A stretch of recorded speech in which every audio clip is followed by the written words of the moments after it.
মই বিশ্বনাথৰ পৰা অঞ্জনা ভাগৱতীয়ে কৰ্ণাটকৰ মহীশূৰৰ পৰা অসমীয়া ভাষা সাহিত্য চৰ্চাৰ মঞ্চ পোহৰ জোনাকীলৈ শুভকামনা জনোৱাৰ লগতে ভাইটি মুকিবুৰ ৰহমান আৰু ফাৰ্মিদালৈ মৰম আৰু শুভেচ্ছা জনাই মোৰ এটি স্বৰচিত কবিতা পাঠ কৰিবলৈ ওলাইছোঁ।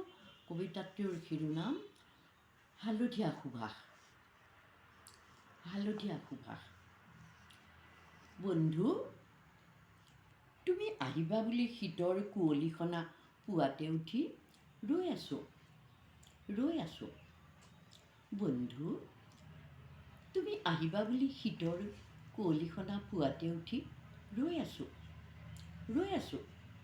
হৃদয়ৰ দুৱাৰ দলিত।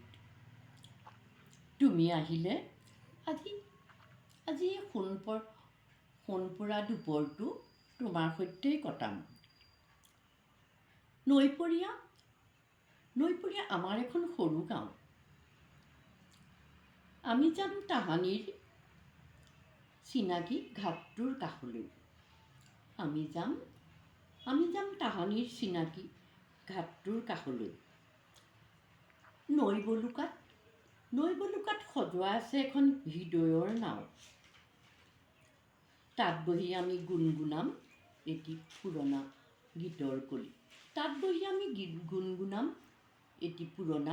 গীতৰ কলি।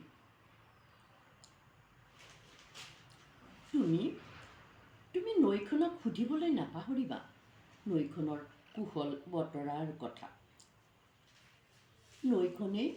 নৈখনেই আমাৰ স্বাভিমান। নৈখনেই ধৰি ৰাখিছে আমাৰ গাঁওখনৰ ঐতিহ্য, পুৰণা ইতিহাসৰ কথা। তোমাক লৈ যাম পিতাৰ হেঁপাহৰ সৰিয়হতলীৰ তললৈ। তোমাক লৈ যাম পিতাৰ হেঁপাহৰ সৰিয়হতলীৰ কাষলৈ। সেউজীয়া দলিচাত হালধীয়া হাঁহিৰ খিলখিলনি। সেউজীয়া দলিচাত হালধীয়া হাঁহিৰ খিলখিলনি। হালধীয়া ঢৌ-খেলা ফুলৰ সুবাসত উজ্জ্বলিত হৃদয়।